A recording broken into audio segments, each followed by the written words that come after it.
कोटा में कृषि मंत्री किरोड़ी लाल मीणा ने कहा कि नकली खाद बीज बनाने वाली कंपनियां पर आगे भी कार्रवाई होती रहेगी। कोटा में भी अंतः चुनाव के बाद में कार्रवाई की जाएगी। 100% नुकसान का आकलन करके किसानों को दो तरह से मुआवजा मिलेगा। पहला फसल बीमा योजना से और दूसरा आपदा राहत राशि से। किसानों को 1700 करोड़ रुपए की राहत राशि दी जा रही है। सिर्फ कोटा जिले में 150 करोड़ रुपए फसल बीमा के तहत दिए जाएंगे, जबकि हाड़ौती के चारों जिलों में कुल 500 करोड़ रुपए किसानों तक पहुंचेंगे। इतना ही नहीं, 500 करोड़ रुपए आपदा प्रबंधन के जरिए भी किसानों को दिए जाएंगे।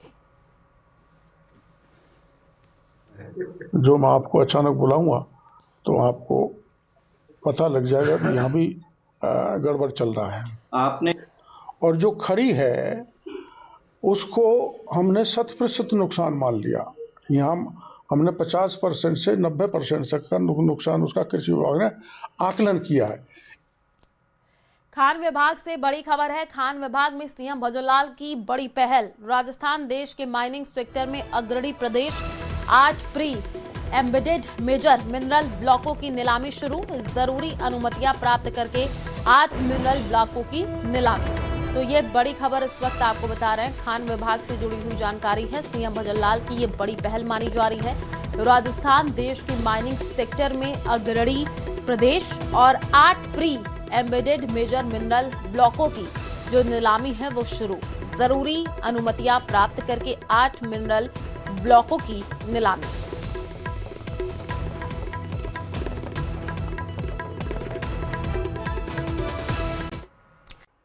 अंताकिरण में कांग्रेस के दिग्गज हुंकार भरेंगे, ये बड़ी जानकारी आपको बता रहे। उपचुनाव में आज रहेगा कांग्रेस के दिग्गज नेताओं का जमावड़ा।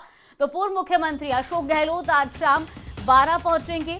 इसके अलावा पीसीसी अध्यक्ष गोविंद सिंह डोटासरा भी 12 में रहेंगे। नेता प्रतिपक्ष टीकाराम जूली भी प्रचार करेंगे। पूर्व मंत्री शांति धारीवाल भी जनसंपर्क करेंगे।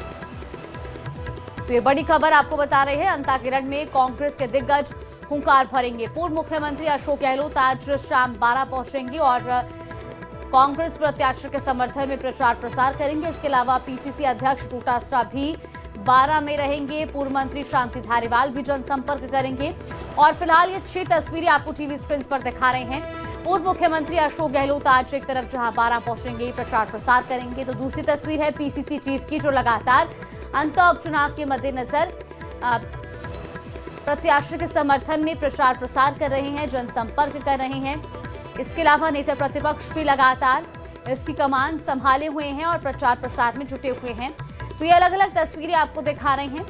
अंतर उपचुनाव का जो रण है अब और भी दिलचस्प होता जा रहा है।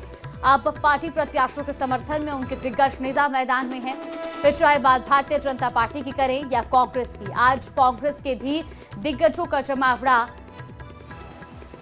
अंता में मौजूद रहेगा और कांग्रेस प्रत्याशी प्रमोद जैन भाई के समर्थन में प्रचार प्रसार होगा।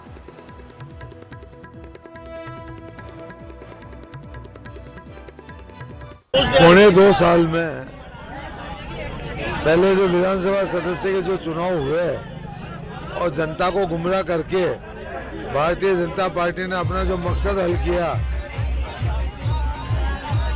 और इस पौने 2 साल के कुशासन से आम जन परेशान है।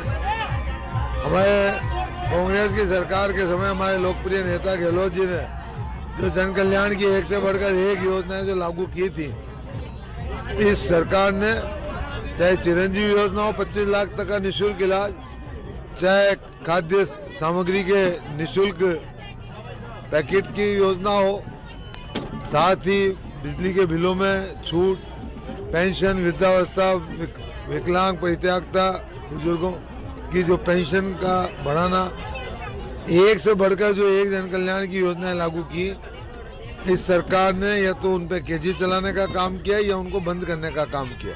प्रमोद जैन भाई जी बहुत आगे चल रहे हैं, दूसरे पे भाजपा है अभी, लेकिन अभी 15-20 हज़ार वोट पीछे है। हेलीकॉप्टर से आए थे, मुख्यमंत्री को बताना चाहिए कि हेलीकॉप्टर से जो खेतों का खराबा दिखा, उन किसानों के लिए क्या प्लानिंग है।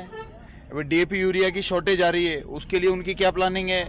उसके साथ में ज़बरदस्ती अटैचमेंट दिए जा रहे हैं, उनके महंगा पड़ रहा है, उसकी क्या प्लानिंग है। वो ऐसा कुछ इनके काम की बात तो कुछ करके नहीं गए, वो तो मांग के गए। मांगने के लिए तो आपको पहले सरकार बना के दे दी है, डबल इंजन की सरकार, फिर 2 इंजन फेल होके वापस बाई इलेक्शन आ गया, और अब भी आप मांगने आए हो। कुछ देने तो आओ, कुछ देके तो जाओ। इतने बड़े पदों में बैठे हो, हेलीकॉप्टर से आ रहे हो, तो कुछ देके जाइए ना। और अब अंत उपचुनाव से जुड़ी बड़ी खबर आपको बता दें, आज मांगरोल जाएंगे हनुमान बेनीवाल। निर्दलीय प्रत्याशी नरेश मीणा के समर्थन में हेलीकॉप्टर से वो पहले मांगरोल पहुंचेंगे और उसके बाद आज कृषि उपज मंडी में जनसभा को संबोधित करेंगे। तो ये बड़ी खबर आपको बता रहे हैं, जहां अंत उपचुनाव में मुकाबला सीधा त्रिकोणीय माना जा रहा है। बीजेपी, कांग्रेस, उसके अलावा नरेश मीणा जो कि निर्दलीय प्रत्याशी के तौर पर मैदान में हैं, और आज उनके समर्थन में हनुमान बेनीवाल अंता पहुंचेंगे मांगरोल में। वो कृषि उपज मंडी में जनसभा को संबोधित करेंगे। तो लगातार अब प्रत्याशियों के समर्थन में उनके प्रचारक भी मैदान में हैं और जनसंपर्क कर रहे हैं, समर्थन की अपील की जा रही है। इसी कड़ी में आज नरेश मीणा के समर्थन में भी हनुमान बेनीवाल मांगरोल जाएंगे। इधर अंत उपचुनाव में जहां स्टार प्रचारक और बड़े बड़े नेता प्रचार प्रसार में जुटे हुए हैं, तो वहीं बीजेपी महिला मोर्चा भी अनोखे ढंग से प्रचार प्रसार में लगी हुई है। महिला मोर्चा कार्यकर्ता गांव-गांव जाकर गीत गाकर महिलाओं को बीजेपी के पक्ष में मतदान करने की अपील कर रही हैं। इस दौरान कई जगह गीतों पर ग्रामीण महिलाओं के साथ महिला मोर्चा कार्यकर्ताएं थिरकती भी नजर आई हैं। साथ ही गांव में समूह के रूप में बैठकर मेहंदी लगाकर भी महिलाएं बीजेपी के पक्ष में मतदान की अपील कर रही हैं। महिला मोर्चा भाजपा को जिताने का संकल्प महिला मोर्चा की ओर से लिया गया है, और इसी कड़ी में तस्वीरें भी आपको दिखा रहे हैं। 2 तस्वीरें जहां बीजेपी कार्यकर्ता और खासतौर पर महिला मोर्चा के कार्यकर्ताएं अब जनसंपर्क कर रहे हैं।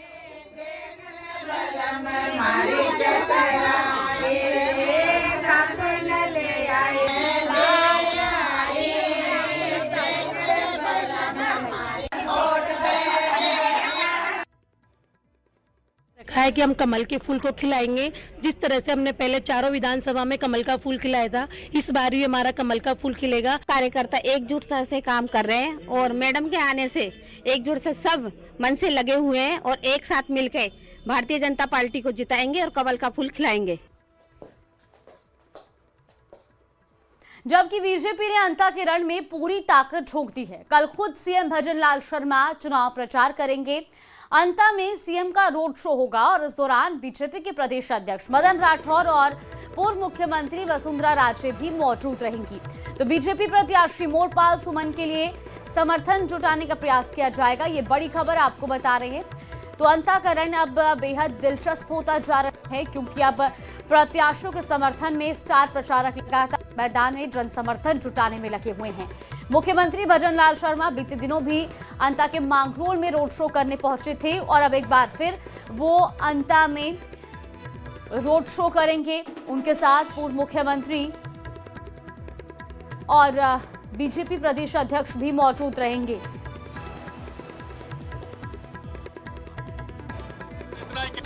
अंता का रण प्रचार धुआंधार। पूर्व सीएम का बूथ कार्यकर्ताओं से संवाद। कांग्रेस का गांव-गांव में जनसंपर्क। अंता के सियासी रण में सभी पार्टियों ने अपनी पूरी ताकत झोंक दी है। पूर्व सीएम वसुंधरा राजे ने भी बीजेपी प्रत्याशी के चुनाव प्रचार की कमान संभाल ली है। पूर्व मुख्यमंत्री पिछले लंबे समय से अंता में भाजपा कार्यकर्ताओं की लगातार बैठकें लेकर पार्टी की जड़ों को मजबूत करने में जुटी है। उन्होंने अंता देहात के बूथ कार्यकर्ताओं और मंडल पदाधिकारियों से बीजेपी प्रत्याशी की जीत के लिए रणनीति पर भी चर्चा की।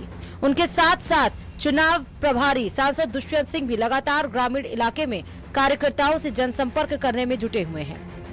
वहीं नेता प्रतिपक्ष टीकाराम जूली भी 2 दिनों से अंता दौरे पर हैं। वो गांव-गांव जाकर जनसंपर्क कर रहे हैं, साथ ही कांग्रेस कैंडिडेट के लिए वोट करने की अपील कर रहे हैं। टीकाराम जूली ने भाजपा के भ्रष्टाचार वाले बयान पर पलटवार भी किया। उन्होंने सरकार पर एजेंसियों के गलत इस्तेमाल का आरोप लगाया। क्योंकि 2 साल से सरकार नाम की चीज तो कहीं नजर आ नहीं रही, और अंता और 12 को तो इन लोगों ने ऐसे समझ रखा है जैसे राजस्थान का हिस्सा ही नहीं हो। कोई बड़ी योजना, कोई काम यहाँ पे इस सरकार के द्वारा नहीं कराया गया। और विशेष रूप से मैं कहना चाहूंगा कि जो योजनाएं भाई जी ने स्वीकृत कराई थी, उन्हीं का काम अभी तक चल रहा है यहाँ पे। टीकाराम जूली 9 नवंबर तक अंता विधानसभा क्षेत्र में रहकर कांग्रेस के समर्थन में प्रचार प्रसार करेंगे। न्यूज़ 18 राजस्थान के लिए 12 से विपिन तिवारी की रिपोर्ट।